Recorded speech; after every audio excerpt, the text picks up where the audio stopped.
الحمد للہ وکفا وسلام علی عبادہ الذین اصطفیٰ اما بعد۔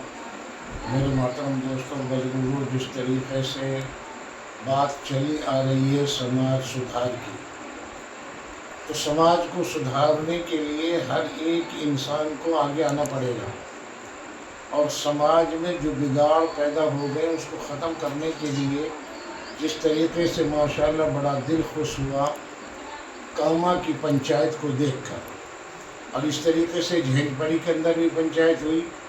یہ پنچایتیں دیکھ کر دل باغ باغ ہوا کہ میوات کے کچھ لوگ اٹھ گئے ہیں اور جاگ گئے ہیں، اور سماج سدھارنے کی پوری کوششیں جو کی جا رہی ہیں یہ بڑی کارگر ثابت ہو رہی ہے۔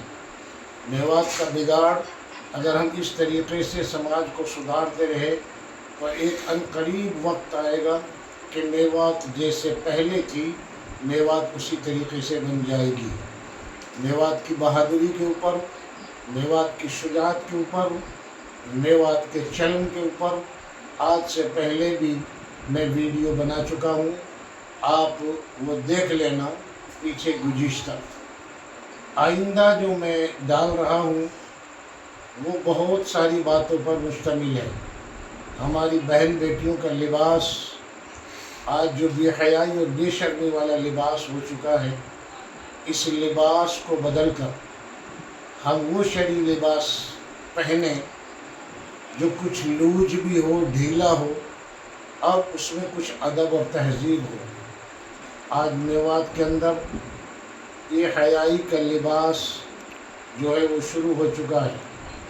ہماری ماں بہنیں پہلے موٹا لوگڑا اوڑھا کرتی تھی، موٹا کپڑا پہنا کرتی تھی۔ آج کی تاریخ میں باریک کپڑے پہنے جاتے ہیں اور نئی جنریشن خراب ہوتی جا رہی ہے۔ ہمیں اس طرف بھی دھیان دینا پڑے گا۔ سوشل میڈیا کے اوپر بہن بیٹیاں آ کر کس قسم سے واہی تباہی باتوں کے اندر لگی ہوئی ہے، بھائی اس سے سماج کے اندر بگاڑ ہوتا ہے۔ جیسا میں نے پہلے بتایا، کل کی ویڈیو میں بھی بتایا کہ عورتوں کے اندر اگر دین ہوگا تو پورے گھرانے کے اندر دین ہوگا۔ عورت کے اندر اگر جہالت ہوگی تو پورے گھر کے اندر جہالت ہوگی۔ ایک عورت نے ایک بچے کے ایمان کو بنایا، وہ جو مدرسہ پڑھنے کے لیے جاتا تھا تو وہاں سے جب آتا پڑھ کر کے، جب چھٹی ہوتی ہے جس طریقے سے، تو وہ ماں کھانا بنا کر اپنی الماری یا طاق کے اندر رکھ دیتی اور بچے کو کہتی بھائی آپ پڑھ کر کے آئے، اللہ کا کام کر کر آئے ہیں، آپ اللہ سے مانگو، اللہ ہی تمہیں کھانا دے گا۔ تو چھوٹے سے بچے کی تربیت کے لیے ماں پہلے کھانا بنا کر طاق میں رکھ دیتی تھی۔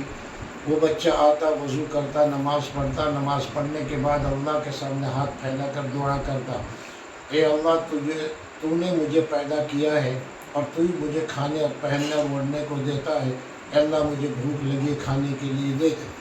اس طریقے سے وہ بچہ روزانہ کا معمول بن گیا اور روزانہ اللہ سے مانگتا، اور ان کی ماں بتا دی بیٹا فلاں الماری کے اندر، فلاں طاق کے اندر دیکھ لو کھانا رکھا ہوا ہے۔ ایک روز اتفاق سے اس کی ماں کھانا بنانا بھول گئی اور میکے چلی گئی۔ جب میکے چلی گئی تو اس کو یاد آیا کہ بچے کی چھٹی کا وقت ہو رہا ہے، چھٹی کا ٹائم ہو رہا ہے، آج میرے بچے کا ایمان خراب ہو جائے گا۔ وہ وہاں سے دوڑتی ہوئی آئی میکے سے اور سیدھی گھر گئی، بچے کو جا کر پوچھا کہ بیٹا بتاؤ کھانا وانا ہوا یا نہیں ہوا؟ بچے نے کہا اماں جان آج خدا کی قسم میں نے ایسا کھانا کھایا ہے جو کبھی زندگی میں ایسا کھانا مجھے کبھی نہیں نصیب ہوا۔ ماں نے نماز سجدے میں گر گئی اور یوں کہا کہ اللہ جس طریقے سے میں اپنے بچے کے ایمان کو بنانا چاہتی تھی، اب مجھے امید ہے کہ میرے بچے کا ایمان مضبوط ہو گیا ہے، اب مجھے اس کی پرواہ نہیں ہے، اب اس کا ایمان مضبوط ہے۔ محترم عزیزو، اس طریقے سے ماؤں نے محنت کی اور اپنے بچوں کے ایمان کو بنایا۔ اسی طریقے سے آج ہمیں بھی ضرورت ہے کہ ہم اپنے بچوں کے اندر سدھار پیدا کریں۔ آج نئی جنریشن اولیکس کی طرف چلی گئی، شراب کی طرف چلی گئی، نشے کی طرف چلی گئی، واہی تباہی باتوں کے اوپر چلی گئی ہے۔ اس نسل کو واپس لانا ہے اور سیدھے راستے پر لانا ہے۔ وآخر دعوانا ان الحمدللہ رب العالمین۔ ویڈیو کو سبسکرائب کریں، لائک کریں، محمد فاروق ادریسی چینل کو ایک دوسرے کے لیے شیئر بھی کریں، یہی میری آپ سے اپیل ہے۔